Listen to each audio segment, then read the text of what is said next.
Moi, j'aimerais avoir un avenir, disons, acceptable, un niveau de vie normal et pouvoir m'en sortir. Il y a beaucoup de gens qui partent d'Espagne par nécessité, parce qu'ils ont besoin de gagner de l'argent pour vivre, pour survivre.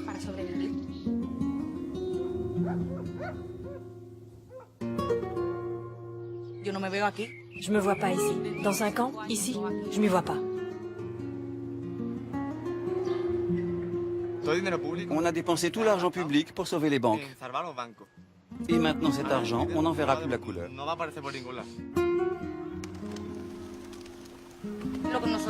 Ce que nous cherchons, c'est un peu de lumière. Parce que nous ne pouvons pas continuer à nous enfoncer où nous sommes.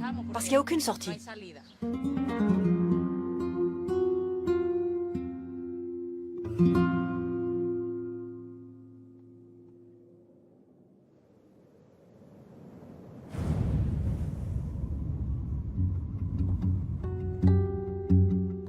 La violente crise économique qui secoue l'Espagne depuis 2008 a été le détonateur d'une crise politique profonde, larvée depuis longtemps. Explosion de la bulle immobilière, les mesures drastiques d'austérité, la croissance galopante du chômage et la corruption aiguë qui gangrène les milieux politiques et financiers ont provoqué l'indignation et la révolte des Espagnols et fait émerger une série de mouvements sociaux contestataires. À la veille d'élections législatives, l'Espagne fait face à des changements majeurs et imprévisibles. Le régime politique mis en place à la mort de Franco il y a 40 ans connaît peut-être ses dernières heures.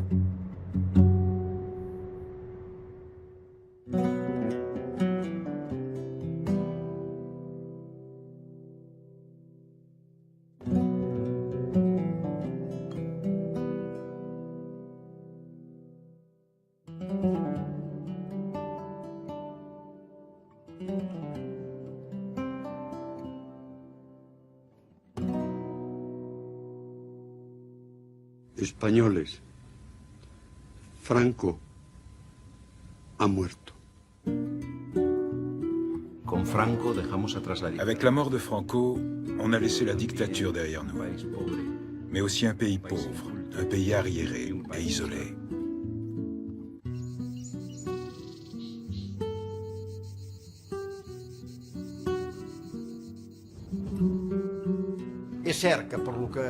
C'est vrai que par rapport à la mythologie qu'on avait de l'Espagne de l'extérieur, à propos de la guerre civile, des morts, de l'anarchisme et de tant d'autres choses, la transition a été vue comme très judicieuse.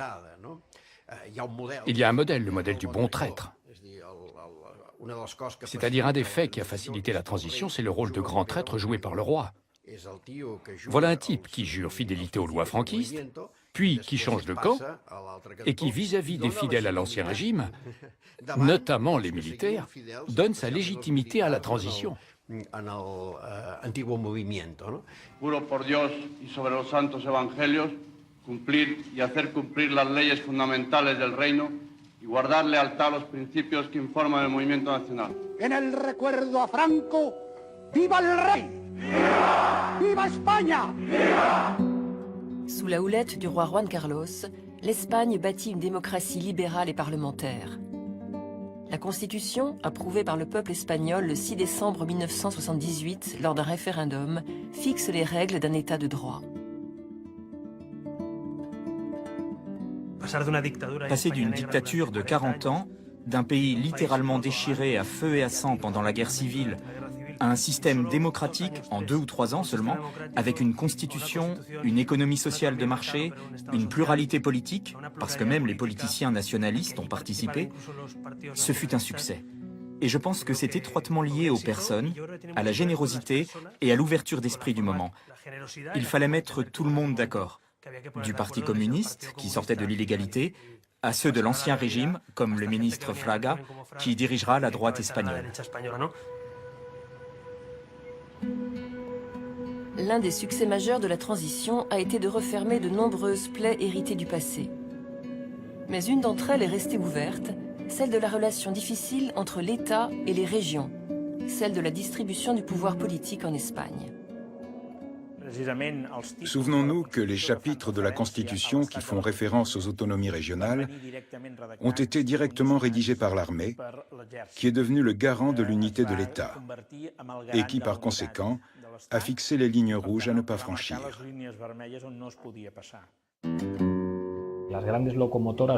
Les grandes locomotives de la transition politique sont issues du franquisme et sont en quelque sorte les pilotes de ce processus. Il était évident que les policiers, les militaires, la classe politique, les juges allaient être ceux de l'ancien régime et qu'il serait donc difficile de solder les comptes.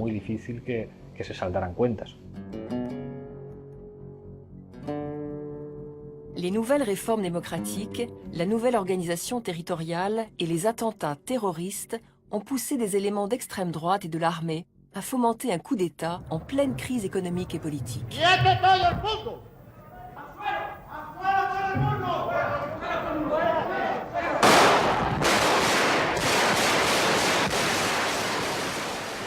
Ante la situación creada por los sucesos desarrollados en el Palacio del Congreso, confirmo que he ordenado a las autoridades civiles y a la Junta de Jefes de Estado Mayor que tomen todas las medidas necesarias para mantener el orden constitucional dentro de la legalidad vigente. L'intervention du roi Juan Carlos fait échouer cette tentative. Mais le nouveau gouvernement en place se voit contraint de prendre des mesures pour contenter l'armée qui réclamait des garanties sur l'unité de l'État espagnol. Tout de suite après, un processus de recentralisation a été mis en œuvre. Et l'autonomie initiée en Catalogne, au Pays Basque et dans d'autres régions entre 1979 et 1981 a été rapidement réduite. Ce pays n'avait jamais eu une démocratie stable. L'inquiétude pour que la démocratie perdure était terrible, très forte, très profonde.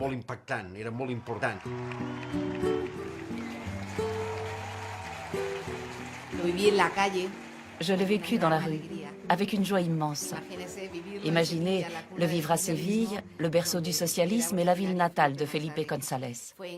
C'est à ce moment-là que nous avons introduit un système universel de retraite. Nous avons rendu l'enseignement public et l'accès à la santé universel et gratuit. Les grandes réussites, les grandes conquêtes, surtout l'État-providence, sont nées ces années-là. Grâce à ce triomphe de Felipe González, la gauche est revenue au pouvoir par les urnes et l'Espagne a été définitivement normalisée.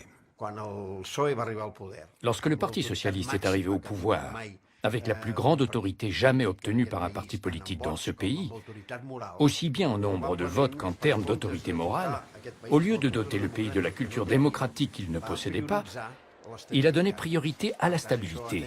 Ceci a généré un régime avec des partis très fermés, très hiérarchisés, avec un poids de l'exécutif très évident sur les autres pouvoirs, notamment sur le pouvoir législatif, mais aussi sur le pouvoir judiciaire. Un régime très replié sur lui-même. On construit un système basé sur deux partis politiques très forts, basé sur beaucoup de clientélisme dans les régions. On donne beaucoup de pouvoir à des partis nationalistes pour qu'ils ne fassent pas de problème. On distribue le pouvoir comme ça pour taire toute possibilité de révolte des anciens cadres du régime. Donc ce système qui permet effectivement de construire cette nouvelle démocratie est aussi le point de départ de la dérive vers ce système très clientéliste avec tant d'affaires de corruption qu'on connaît. Les Espagnols avaient soif d'Europe, de liberté, de justice, de bien-être social. Ils désiraient ardemment ressembler à ce modèle et avoir accès à sa modernité. Pour l'Espagne, entrer dans l'Union européenne signifiait être reconnu comme un pays pouvant être homologué, comme un pays sur un pied d'égalité avec les grandes démocraties européennes que nous admirions. Alors, si à mon avis on peut affirmer qu'en termes historiques, la transition commence à la mort de Franco, en termes politiques, elle commence avec les premières élections démocratiques de 1977. Et elle se termine par notre adhésion à l'OTAN et surtout notre adhésion à l'Union européenne en 1986.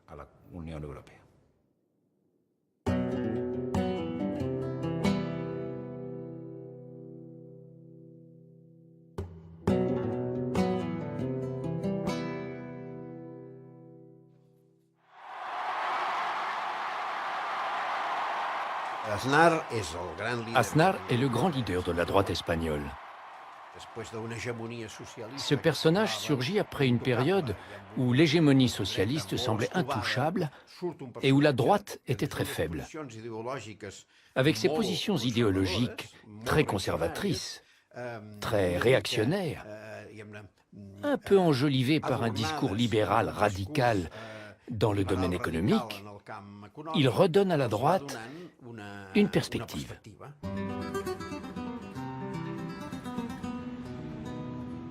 L'Espagne du Premier ministre Aznar connaît un boom économique qu'on a appelé le miracle espagnol.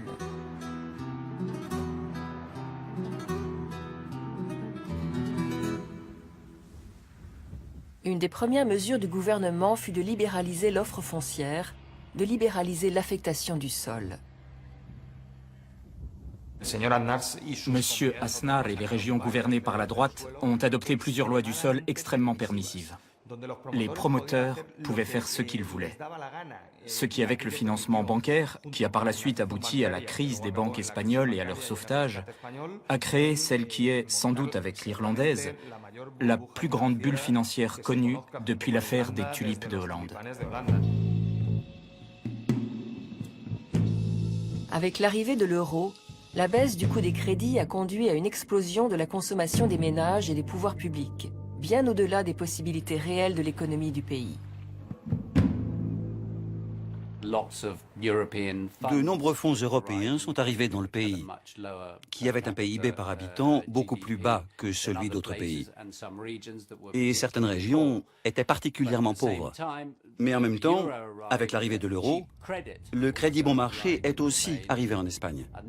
Et le crédit bon marché a été en quelque sorte un faux dieu, qui a gonflé une terrible bulle immobilière.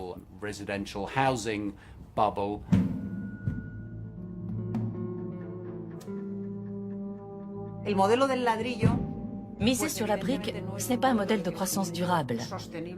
Mais c'était le modèle possible à ce moment-là dans un pays touristique. Dans un pays où les gens gagnaient beaucoup d'argent, très vite. Et ils devaient l'investir quelque part. C'est vrai qu'il y avait une grande demande de construction ces années-là. L'argent était très bon marché, tout le monde voulait acheter, et nous sommes entrés petit à petit dans une bulle immobilière qu'aucun gouvernement n'a pu stopper, parce qu'elle générait beaucoup d'argent. Le gouvernement recouvrait beaucoup d'impôts. Et à la fin, bien sûr, lorsque l'économie chauffe à cause d'un secteur qui, à un moment donné, se retrouve en panne de demande, eh bien, évidemment, elle éclate.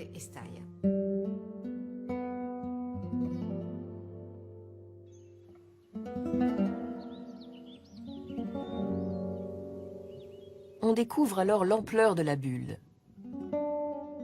Chaque région, dans une sorte de surenchère effrénée, a voulu son chantier, son autoroute, son aéroport, sa ville nouvelle. Yébes et son complexe résidentiel Valdeluz en est l'exemple parfait. En 2002, Yébes était un village de 170 habitants à une soixantaine de kilomètres au nord de Madrid. Quand on a posé la première pierre du complexe résidentiel Valdeluz, les perspectives étaient prometteuses. Le projet était conçu autour d'une gare de la ligne à grande vitesse Madrid-Barcelone qui devait être couplée à une desserte régionale express.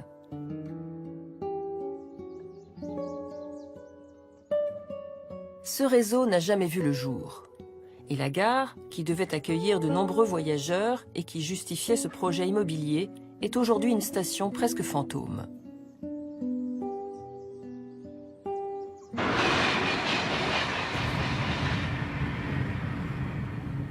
Construit pour accueillir 30 000 habitants, Valdeluz en compte aujourd'hui 2500. L'unique explication logique à tout ça est que la belle famille de Madame Esperanza Aguirre, qui était la présidente de la communauté de Madrid et un des leaders du Parti populaire alors au pouvoir en Espagne, possédait des terrains à côté.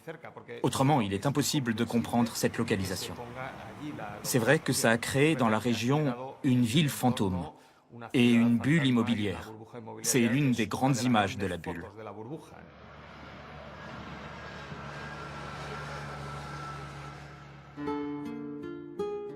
Fue un desastre. Toute cette période fut une catastrophe.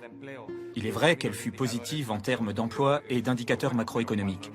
Mais après avoir vu la destruction provoquée par la crise, eh bien, si on devait refaire la politique économique de l'année 1996, on s'y prendrait très différemment.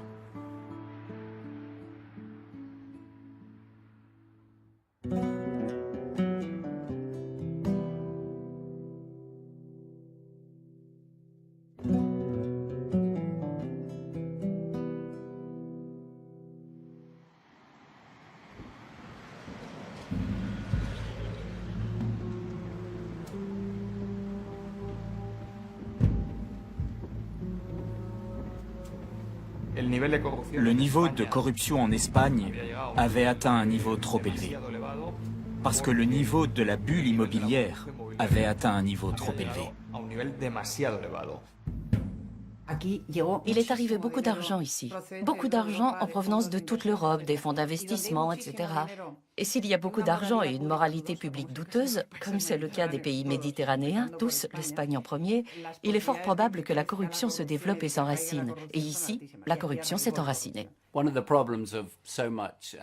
des problèmes de l'arrivée massive d'argent européen est que les politiciens se le sont disputés. Ils voulaient le dépenser pour de grands projets populaires.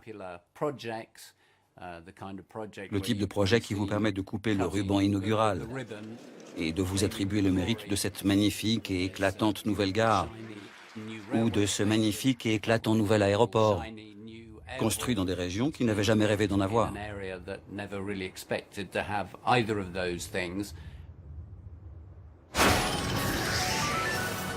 Les borses, especialment les europees, han acusat avui força la crisi que viu el sector financer als Estats Units i que té repercussions a tot el món.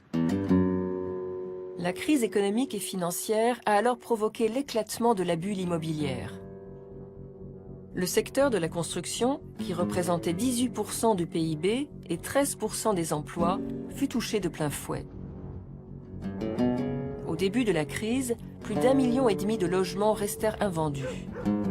Ce fut un frein majeur pour l'économie espagnole, qui engendra un chômage de 6 millions de personnes, soit 26% de la population active, 50% chez les jeunes, avec un record de 68% à Cadix.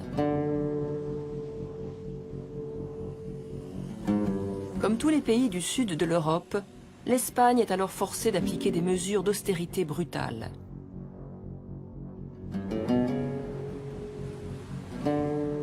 Le secteur bancaire, à son tour, est rattrapé par les scandales de corruption.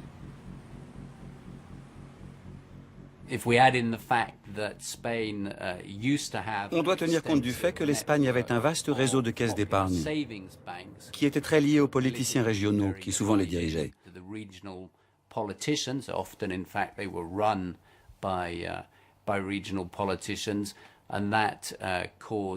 Et cela a provoqué, appelons ça une relation malsaine, entre les finances d'une part et la politique d'autre part.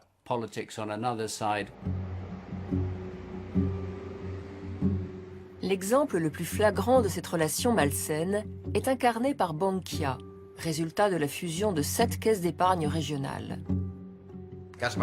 Le cas Bankia n'est pas le seul, il y en a d'autres. Mais Bankia, c'est le symbole de la collusion absolue entre le pouvoir politique et le pouvoir économique dans des institutions qui les enrichissent, les protègent et où ils manipulent l'argent. Le 20 juillet 2011, Bankia entre en bourse sous les trompettes médiatiques. 10 mois plus tard, elle est au bord de la faillite. Des milliers de petits épargnants sont ruinés. En poques hores s'ha precipitat el desenllaç de Bankia. Aquesta nit, el govern de Mariano Rajoy ha concretat la nacionalització de l'entitat per evitar que continués contagiant tot el sistema financer espanyol. Bankia est nationalisée. Coût de l'opération, 23 milliards d'euros. Plus tard, on apprendra que les comptes de Bankia avaient été truqués pour son entrée en bourse. Et plus encore, on découvre que les membres du conseil d'administration, politiciens de droite et de gauche, entrepreneurs et syndicalistes, jouissaient à des fins personnelles de cartes bancaires non plafonnées et non déclarées au fisc. Le plus grave, ce n'est pas l'argent qu'ils volent, même si c'est un problème, bien sûr. Et en plus, ça génère une colère et un malaise social très important. Mais c'est que dans un milieu corrompu, on n'attribue pas les projets aux plus efficaces, on les attribue aux amis et à ceux qui payent le plus. Voilà le problème. Cela représente un coût en termes d'efficacité, d'emploi et de niveau de PIB très supérieur à ce qu'ils veulent. Pour les partis de gouvernement, accorder des concessions de travaux publics à des sociétés amies générait des commissions illégales qui alimentaient leur financement.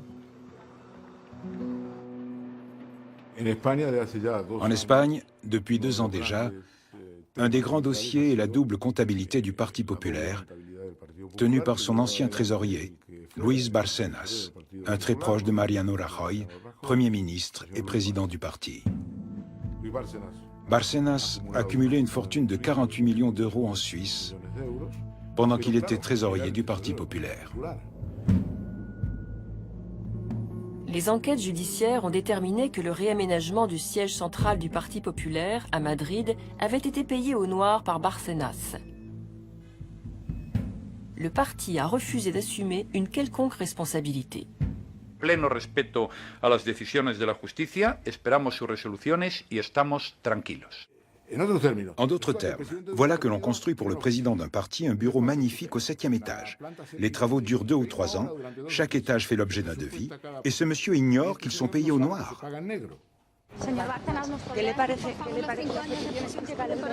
Durant les 4 dernières années, de nombreux cas de corruption ont touché le Parti populaire, le Parti socialiste et un des partis nationalistes catalans.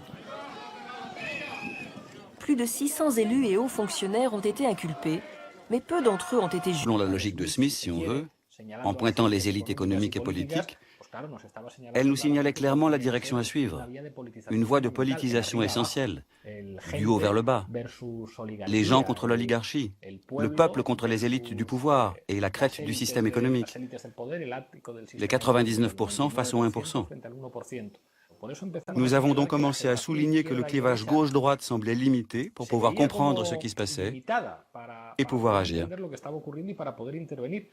À partir de ce moment-là sont apparues plein de choses, des mouvements d'un côté et de l'autre, et les luttes contre les expulsions. Ensemble, ils ont fait émerger la réalité du pays.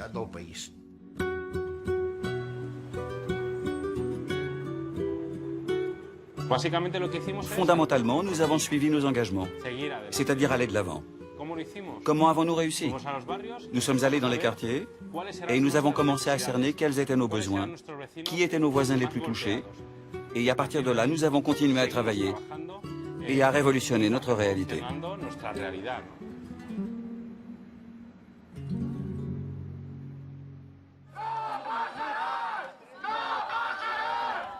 Symbole de la crise en Espagne depuis l'éclatement de la bulle immobilière et l'explosion du chômage, les expulsions soulèvent l'indignation.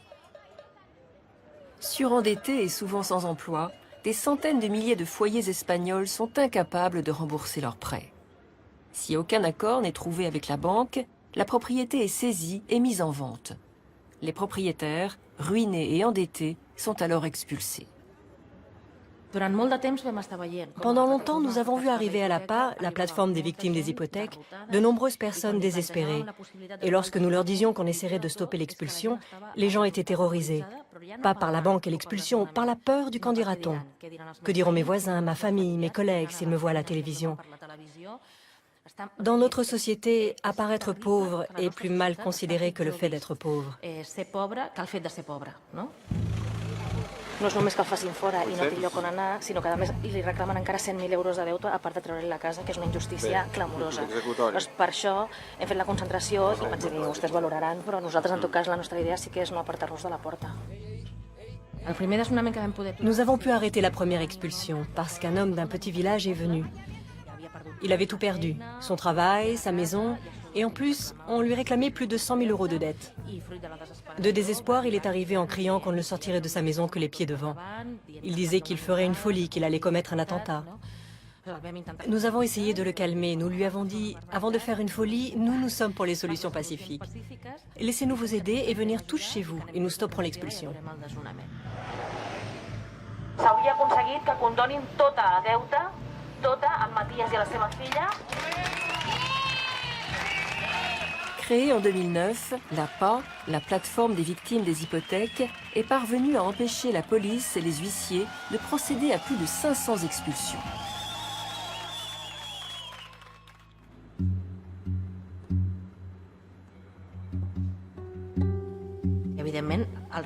Évidemment, le défi était de changer la loi pour ne pas avoir à lutter pour chaque cas. Selon la loi, pour présenter au Parlement une initiative législative populaire, sans passer par les partis, il faut obtenir 500 000 signatures.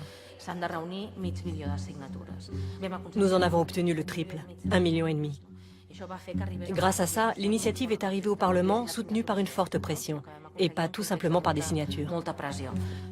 Ada Colau, c'est une personne qui est venue au Congrès des députés, qui a fait un discours magnifique, où elle expliquait une chose très simple, qui était qu'à un moment donné, les Espagnols ont été poussés par les banques à prendre des crédits immobiliers, parce que on leur offrait des prestations en leur disant c'est un investissement sûr, vous devez le faire. On les poussait énormément à s'endetter dans un système espagnol où le banquier c'était comme le curé. En Espagne, on avait confiance dans son banquier et dans son curé. C'était les deux personnes en qui on avait le plus confiance. Les invito formalmente a que nos acompañen durante unos días, durante unas pocas semanas, en nuestra actividad cotidiana. Van a ver usted los que son las amenazas. Va a ver usted las entidades financieras cómo están machacando a buena parte de la población, diciéndole mentiras, amenazándoles que si no pagan van a perder las custodias de sus hijos, que les van a enviar la policía, que van a perder su casa y se van a quedar con una deuda de por vida, y cómo están presionando a la población. Ce fut un moment très fort, qui a beaucoup discrédité l'action du gouvernement, et nous a permis d'obtenir beaucoup plus de soutien, et de présenter ensuite l'initiative devant l'Union européenne, où nous avons finalement obtenu gain de cause. Mais en 2013, le Parti populaire, avec sa majorité absolue, bloque cette initiative législative populaire. Ces plateformes sont apparues spontanément et elles se sont ensuite transformées en mouvements politiques. Et voilà, la leader de cette plateforme est devenue la maire de Barcelone. Elle n'agit plus sur les expulsions, elle s'occupe maintenant de la gestion d'une grande ville. Ces plateformes sont devenues un mouvement politique de conquête du pouvoir.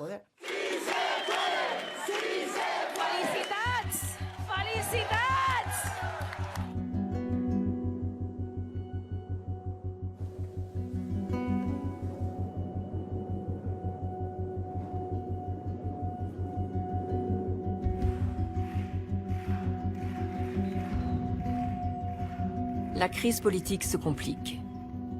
À la contestation des indignés vient s'ajouter la demande d'indépendance de la Catalogne. Une plateforme de citoyens, l'Assemblée nationale de Catalogne, a rassemblé près de 2 millions de personnes à Barcelone pour réclamer un référendum.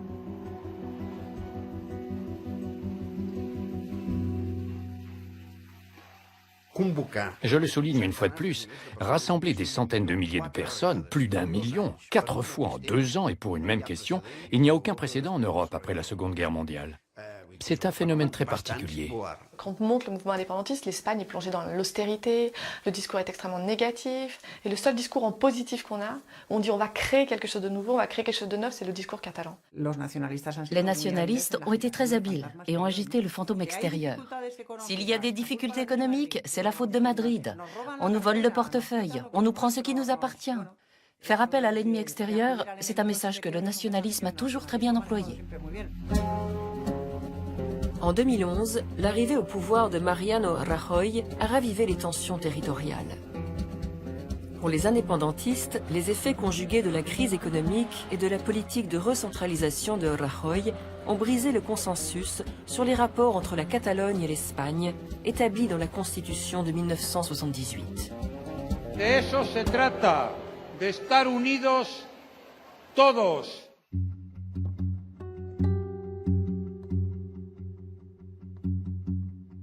Alors que Madrid refuse la tenue d'un référendum et réaffirme l'unité de l'État, en Catalogne, des citoyens de plus en plus nombreux réaffirment leur volonté d'indépendance. Si vous me demandez si je vois une Catalogne indépendante, non. Non, parce que c'est impossible.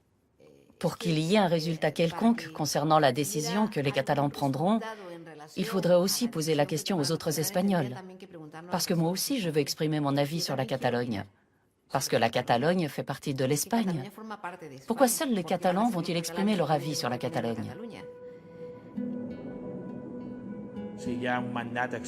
Si nos députés ont un mandat explicite et qu'il y a un gouvernement en Catalogne qui cherche clairement l'indépendance, il devra obligatoirement négocier une consultation avec l'Espagne. Mais si à la fin l'Espagne ne veut pas négocier, à un moment donné, la déclaration unilatérale deviendra inévitable. Et l'Europe doit le savoir, Bruxelles doit le savoir. Et il faut qu'il contribue à canaliser tout cela par la voie démocratique, par les urnes. Le meilleur antidote pour que le séparatisme n'augmente pas en Catalogne, c'est que l'Espagne et l'Europe fonctionnent, car il est difficile de dire aux gens de faire partie d'un projet commun si celui-ci est perçu comme un échec.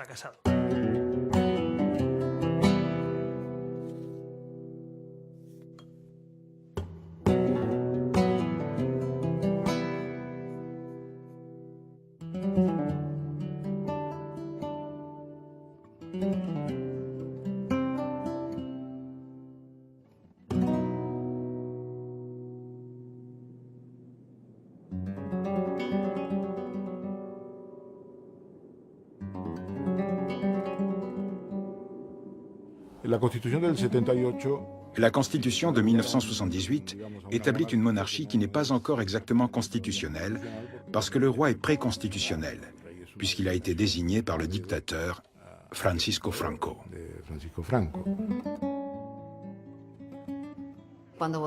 Lorsque nous avons voté la Constitution en 1978, nous avons adopté la monarchie parlementaire comme forme de gouvernement.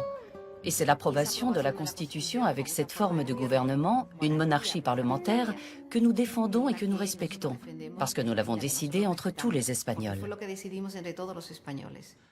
De la transition à nos jours, la monarchie espagnole a joué un rôle essentiel de coordination, de neutralité. Avoir un chef d'État apolitique qui n'appartient à aucun parti, dans un pays historiquement divisé en deux, ça a été une bonne solution. Ces dernières années, un autre aspect de la crise de la transition, c'est la crise de la monarchie.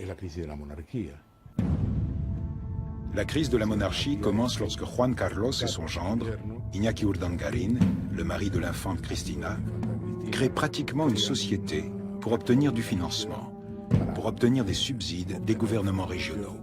Tout cela se produit sous le contrôle total de Juan Carlos. Le juge interroge Iñaki Urdangarin et l'infante Cristina, associée à son mari, et les accuse de fraude fiscale. Juan Carlos s'en est sorti grâce au soutien des médias et des partis politiques, en essayant de démontrer que M. Urdangarin, son gendre, s'était écarté de la route initiale, et que ça avait provoqué une rupture entre lui, Juan Carlos, et Iñaki Urdangarin. C'est une bonne version. C'est un bon roman photo, mais ce n'est pas la réalité. L'image de la monarchie espagnole se fissure. Alors que le pays se trouve dans l'œil de la crise, le roi Juan Carlos se rend au Botswana pour chasser l'éléphant. Les clichés d'un roi au pied d'un éléphant abattu créent un irréparable malaise. La crise a été si grave qu'elle a donné lieu à un événement exceptionnel. Un roi qui demande pardon à son peuple. Lo siento mucho. Me he equivocado y no volverá a ocurrir. Je crois que très intelligemment, avec beaucoup de sens commun, et en démontrant une haute considération pour le pays auquel servent les rois et la famille royale, le roi a abdiqué. Sans doute, l'abdication n'a rien à voir avec l'affaire, mais elle s'est produite quand celle-ci faisait la une des journaux. He decidido poner fin a mi reinado y abdicar la corona de España, de manera que por el gobierno y las Cortes Generales se provea a la efectividad de la sucesión conforme a las previsiones constitucionales. Quel est le sens de l'abdication? L'abdication est un mouvement pour sauver la monarchie en faisant un pas en arrière et en mettant Felipe VI en place.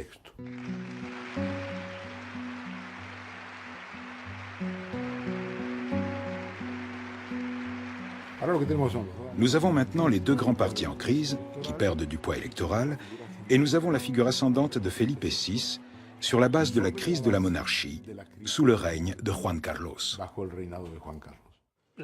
En un an, Felipe VI a réussi à faire que l'institution qui était en décadence soit l'institution la plus appréciée. C'est pourquoi je défends que les réformes ou les changements produisent des effets positifs. En étant très franc, je ne suis pas monarchiste, mais je reconnais que Felipe VI n'est pas le problème de l'Espagne. La période que traverse l'Espagne s'annonce pleine d'incertitudes. Les Espagnols, qui réclament la relève d'une classe politique corrompue, devront se rendre aux urnes fin 2015. L'émergence de nouveaux partis, tant à droite qu'à gauche, ouvre le champ à une nouvelle scène politique. Justement, tout l'intérêt des élections législatives, c'est que c'est un mystère. Je pense que personne aujourd'hui peut dire vraiment qu'est-ce qui peut se passer, qu'est-ce qui peut pas se passer. Il n'y a rien qui puisse être écarté. À gauche, Podemos a vu le jour.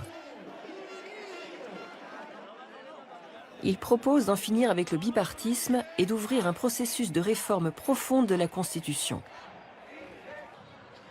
Podemos affirme qu'il est l'héritier politique, si vous voulez, du mouvement des indignés. Et, à mon avis, d'une certaine manière, ils ont raison. C'est-à-dire le problème avec les indignés, à l'époque, était l'absence d'organisation politique. Ils savaient ce qu'ils ne voulaient pas, mais ils ignoraient ce qu'ils voulaient. Ils n'avaient pas de structure. Ils ne pouvaient en aucune façon agir dans la sphère politique. Podemos est le résultat de tout ce mouvement qui ne trouve pas d'expression dans les partis traditionnels de gauche. Il ne la trouve pas chez les anciens communistes, et alors il décide de la créer. Et cette création, c'est Podemos. Il est indéniable que c'est parmi les jeunes que Podemos trouve le plus d'appui. Nous sommes le premier parti chez les jeunes. Ça a aussi à voir avec des éléments qui peuvent être liés à, comment dire, y compris à la décadence biologique de quelques-unes des figures politiques centrales espagnoles. Podemos est comme un défi à tout ça. C'est une génération de jeunes dirigeants qui, d'une certaine manière, dit « c'est à nous aussi de faire de la politique ».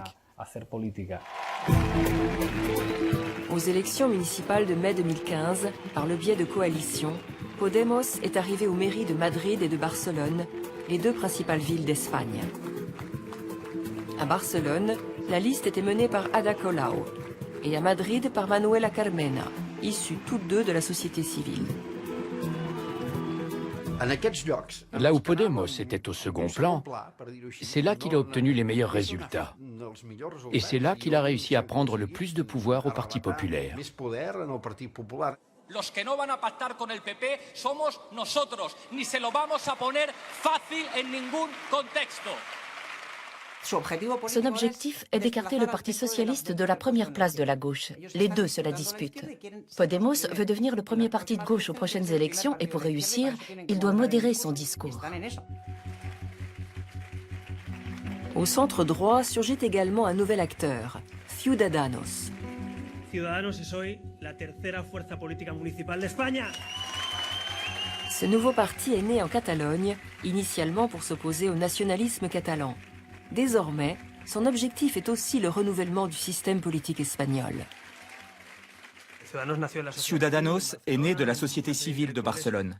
Un groupe d'intellectuels demandait deux choses: garantir les droits constitutionnels et les valeurs qui avaient nourri la transition, l'égalité, la liberté et la fraternité, mais aussi une réforme de régénération démocratique. Nous sommes un parti qui monte, qui a pour objectif la victoire.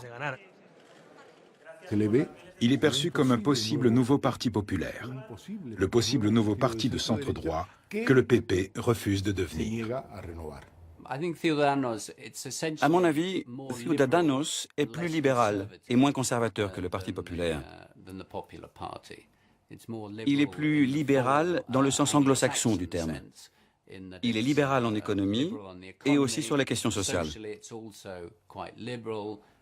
Si aux élections législatives, Ciudadanos et Rivera font un bon résultat, supposons que Rivera soit essentiel pour que le PP forme un gouvernement après les élections législatives. Que dira-t-il? Il dira par exemple qu'il soutient le PP, qu'il n'a aucun problème avec le PP, mais que le PP doit changer de candidat. Vous imaginez l'humiliation que cela représente. Mais c'est peut-être la seule manière de faire pour le PP.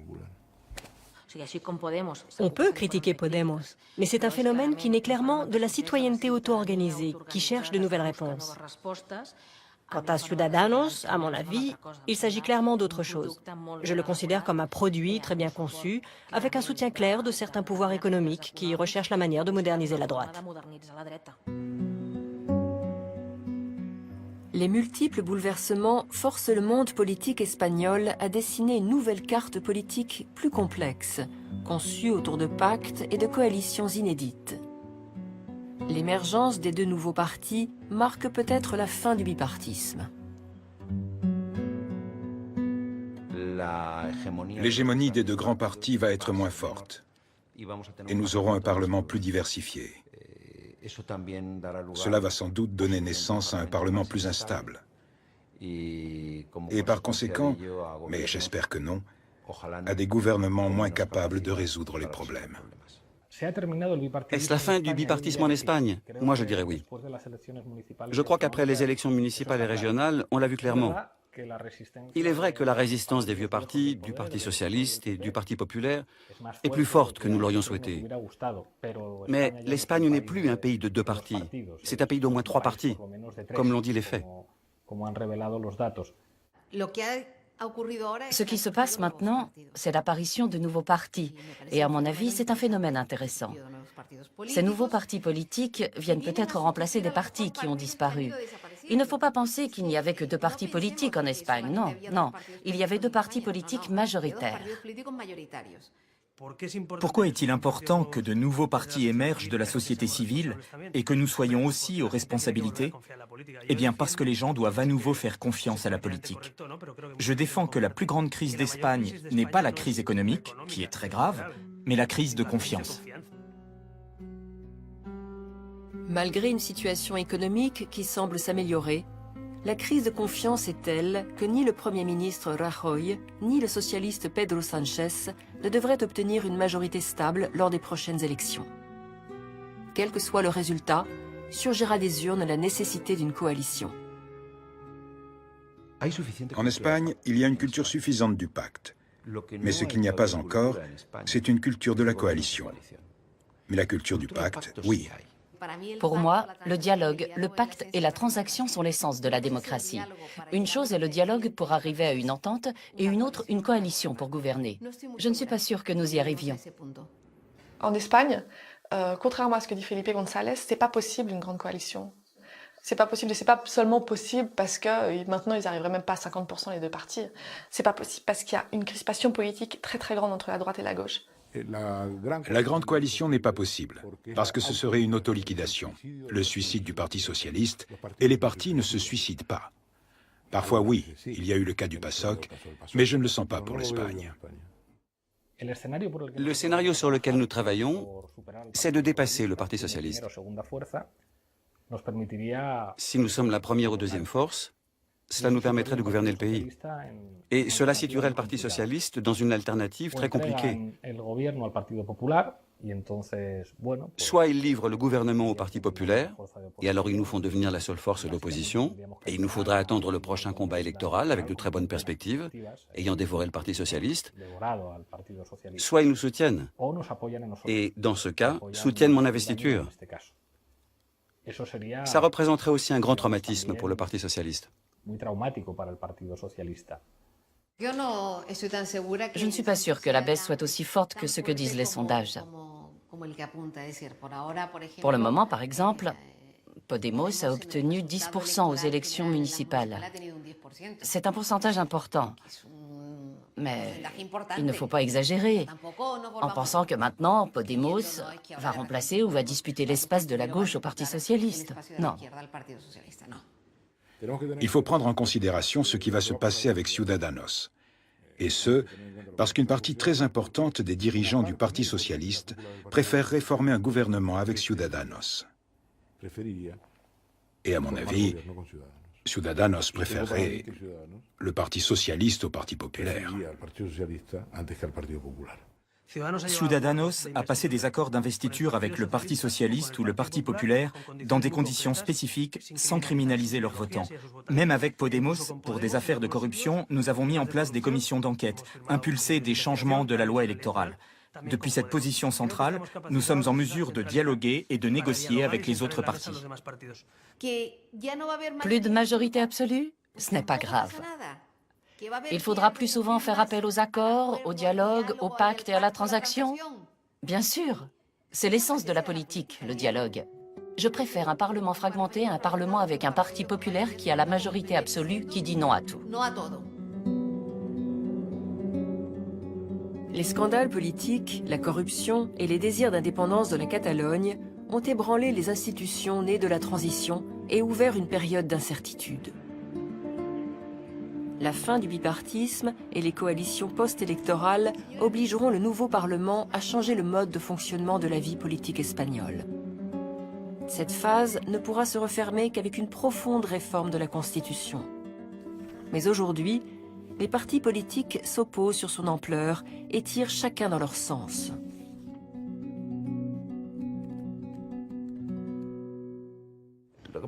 Ce qu'il y a, et je dois le dire, c'est que la Constitution espagnole a une vertu. Elle ne plaît réellement à personne. Et grâce à cela, c'est la Constitution de tous. Nous ne sommes pas partisans de réformes constitutionnelles, mais d'un processus constituant qui impliquera en dernière instance la rédaction d'une nouvelle constitution qui, cela est essentiel pour nous, garantisse la souveraineté et l'exercice des droits sociaux. Nous avons présenté quelques propositions de réforme de la Constitution. Fondamentalement, nous proposons de créer un État fédéral. Ceci a un rapport direct avec la situation qui s'est produite en Catalogne. Le besoin d'offrir une réponse à un sentiment d'identité non satisfait et de rechercher une formule où tout le monde se sent à l'aise. Je ne suis pas partisan de tout casser, mais de réparer ce qui ne marche pas. L'Espagne avait consolidé une classe moyenne forte, avec une santé publique, une éducation et des retraites. Et cette crise a aussi cassé cette classe moyenne, et il faut la récupérer. Et je crois que c'est là l'objectif.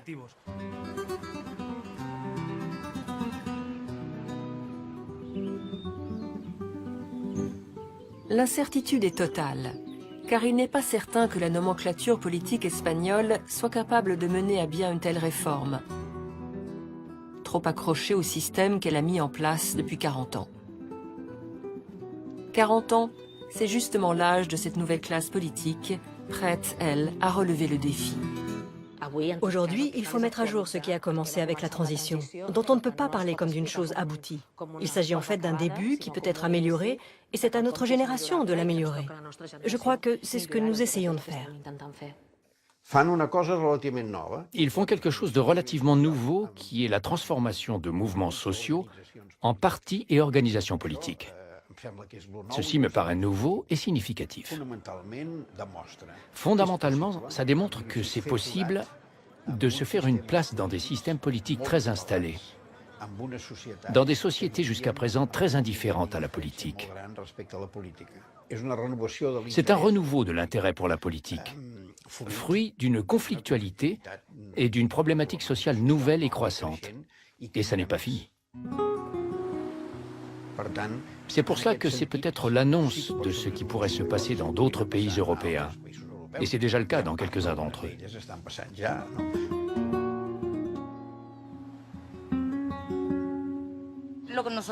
Nous avons besoin d'avoir un peu d'espoir sur notre avenir.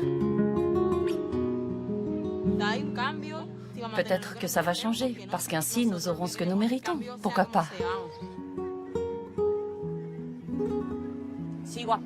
J'ambitionne toujours plus. Je ne me contente pas de ce que j'ai. Je ne suis pas conformiste. Cela m'aide à ne pas sombrer, même si je vois un avenir incertain, parce qu'un avenir ici en Espagne, à Cadix, non, jamais. Mais en Espagne non plus. J'ai de l'espoir. Et la plupart des gens ont l'espoir que ça change. Parce que nous ne pouvons pas nous contenter de continuer ainsi. Pas du tout. Cela ne mène nulle part. Nous devons croire que c'est possible.